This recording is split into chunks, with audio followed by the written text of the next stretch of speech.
We want to use Cameroonian to eat what they produce and to produce what they consume. This is our target. And we cannot do without you because you are the consumer, we are the producer. Everybody is consumer. I'm buying someone else's product and someone else should buy my product too. We are putting baby to bed today. Tomorrow, how will we secure a job for them? When you buy a product coming from abroad, you secure already a job for someone there. But how are you securing a job for your own child? That is the question. In other stories, today, June 18, has been commemorated as World Day Against Drought and Desertification. This International Awareness Building Day is aimed at highlighting and raising warning signs of drought and desertification, which the world is, of course, already suffering from. Ate Bonaventure tries an explanation to the causes as well as the situation and, of course, the way out of that situation in the next report. According to the United Nations Convention to Combat Desertification, 75 billion tons of fertile soil is lost to land degradation. Similarly, 12 million hectares of land are lost every year to desertification and drought. In practical terms, desertification is actually dryness, a gradual transformation of otherwise healthy ecosystems of flora and fauna into desert-type ecosystems. And this can happen anywhere. It can happen even in the forest zones, not only in the northern parts. Understanding how it comes about, how it happens is very important. Understanding where it's likely to have the most impact is also important. Droughts and the vagaries of the capricious climates in Sahel and Lake Chad Basin is caused by both human and natural factors. You can actually create dryness by denying an area water that it used to have. Desertification is also a natural process in some parts, and this comes as a result of cycles. For instance, the use of fire, for instance, is something that occurs naturally. However, if natural processes like fire in dry lands is compounded by increasing population density, then nature loses its ability to recover naturally. Environmental scientists believe that the phenomenon can be reduced through ecologically friendly initiatives like small-scale reforestation and proper sensitization.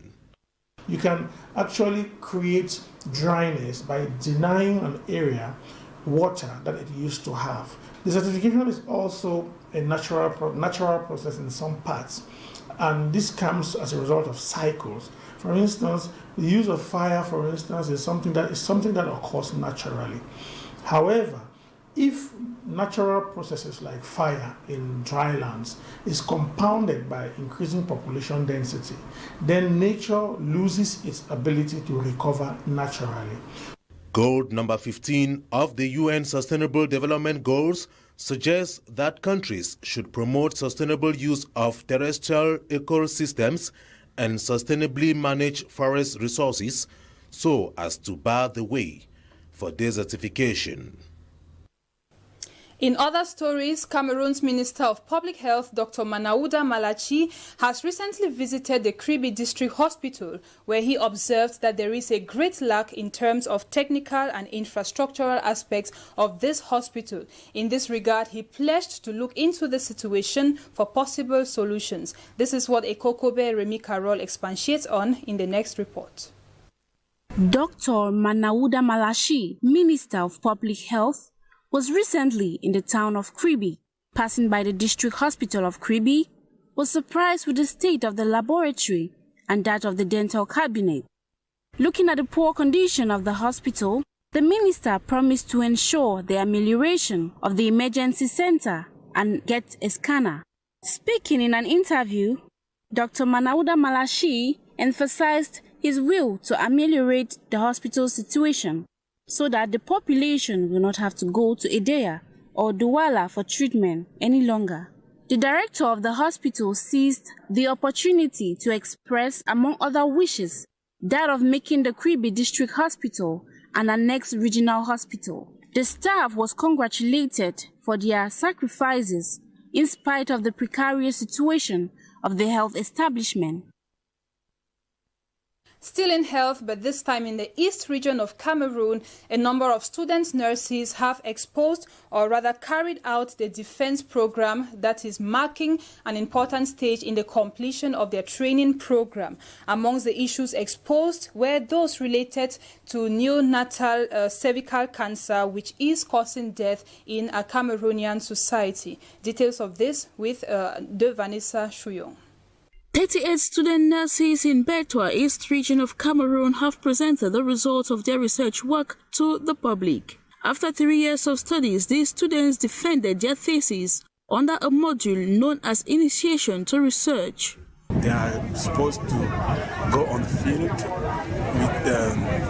and do research about a theme that have been provided by the school, and they work with the accompaniment of a senior practitioner that will guide them during the process. These student nurses, before honorable members of the jury left to their fate, had to convince them of their research content carried out within 1 year. A dissertation not always easily done, as the jury critically went through their research project. Le modèle conceptuel. Là encore, j'ai bien compris de pouvoir me lister les 14 besoins fondamentaux de Virginie Anderson. Factors influencing the non-respect of antenatal consultations, approach to cervical cancer vaccination and nursing management of patients suffering from addictive substances. Case studies from various health units in Betua were some of the topics diagnosed during the defense, a work considered satisfactory by the candidates. I presented my work in the English language, but the abstract in the French language. The jury, they evaluated, they made some comments, but I was satisfied with my notes because I had 17 on 20, which is very good, and I'm very satisfied because I knew I really made it. I worked so hard, and I know I made it. Et je suis très émue aujourd'hui pour nos soutenances. Je rends grâce à Dieu, je rends gloire à Dieu pour tous ces bienfaits dans nos vies. After this practical phase, the students will go in for the written part in 3 weeks ahead to obtaining a diploma as state-registered nurses at the end of the training. All this took place in respect to COVID-19 barrier measures, as families and friends gathered to witness the occasion. Cameroon's military has been applauded, or rather lauded, for their priceless efforts in peacekeeping missions in the neighboring countries to Cameroon. This came in the course of a training exercise in peacekeeping organized in Mourning, that is in the east region of the country, by the United Nations Peacekeeping Mission. Mange Venasius completes that story. Defense of the civilian population, administration of first aid to injured or fallen comrades, and responding to peaceful or even non-peaceful conflicts.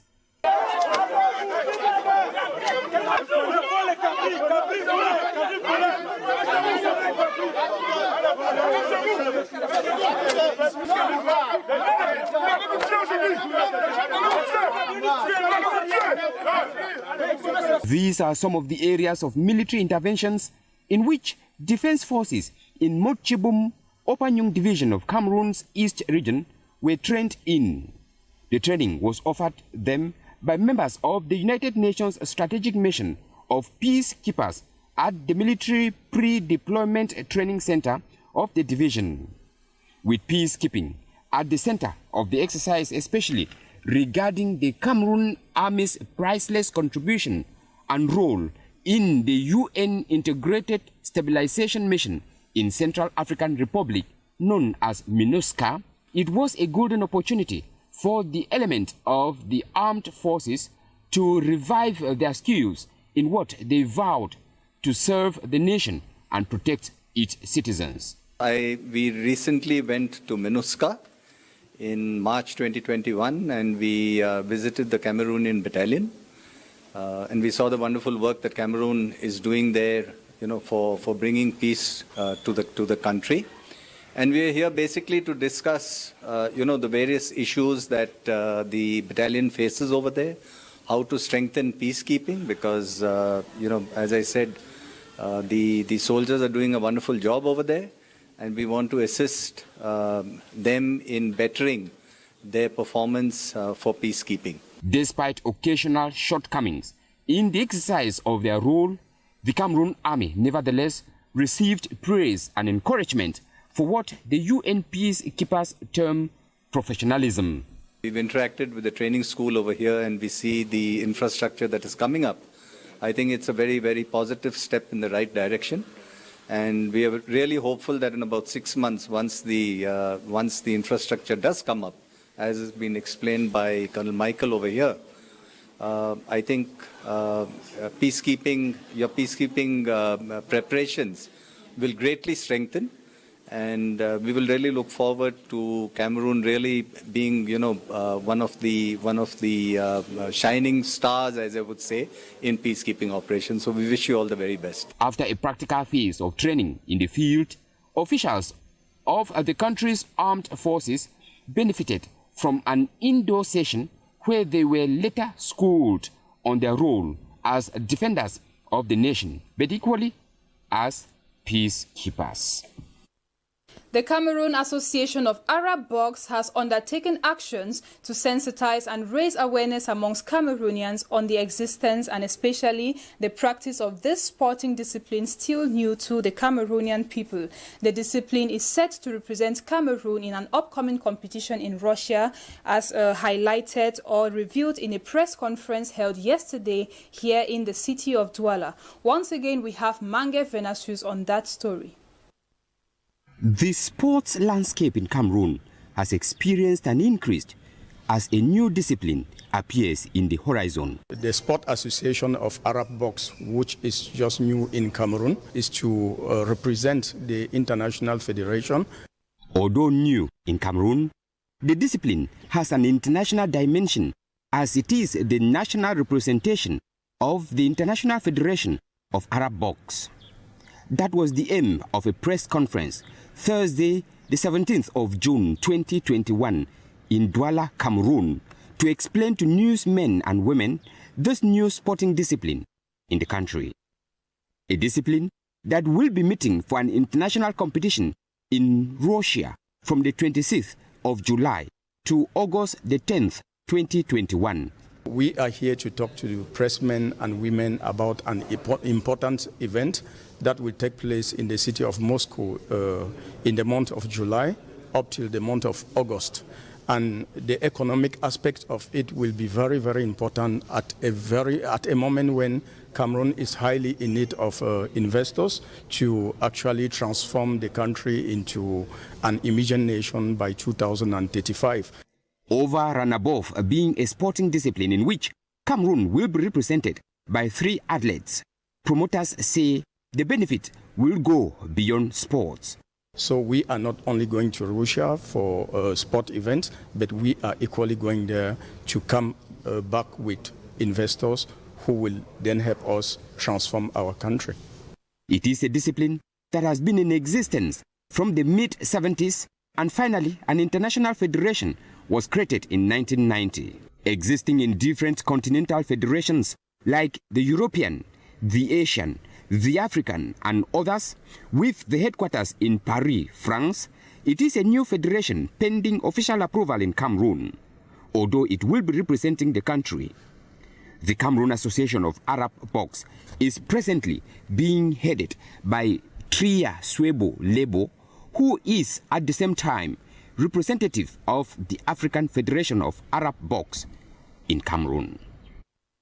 As always, we round up the news with stories out of Cameroon, today beginning in Zambia, where the government has declared a 21-day mourning period for their deceased founding president, Kenneth Kaunda, who passed away yesterday, Thursday. While in Nigeria, gunmen have attacked a school and kidnapped at least 80 students and 5 teachers, while equally killing a police officer. We get Rogiatu Buba tell us the details about these stories in the next page. Zambia's government has declared 21 days of national mourning following the death of former President Kenneth Kaunda on Thursday. According to a cabinet secretary, Kaunda died peacefully at a military hospital where he had been receiving treatment since Monday. The government declared 21 days of mourning with flags flying at half-mast and all forms of entertainment suspended in honor of the now deceased leader, who was popularly and affectionately known as KK by people. Kaunda ruled Zambia for 27 years after the country gained independence from Britain in October 1964. In a show of respect, the largest opposition party, the United Party for National Development, temporarily halted all election campaigns ahead of the August 12 vote. The president of neighboring Botswana has declared 7 days of mourning in honor of the charismatic and selfless Kaunda, whom he described as an iconic statesman. Over in Nigeria, armed attackers have killed a police officer and kidnapped at least 80 students and 5 teachers from a school in the northwestern Nigerian state of Kebbi. The attack is the 3rd mass kidnapping in 3 weeks, which authorities have attributed to armed bandits seeking ransom payments. Heavily armed criminal gangs have long targeted central and northwestern states, raiding villages and stealing cattle. More than 700 children and students have been kidnapped by these gangs since December. The mass kidnapping is just one challenge for President Muhammadu Buhari's security forces, which are also fighting an armed conflict in the northeast and rising separatist tensions in the country's southeast. That was it for this Friday's edition of the news on DBS Television with me, Cynthia Ngwemo. Thank you for letting us inform you, and do well to stick with us to get more information throughout the evening. See you on Monday. Good night.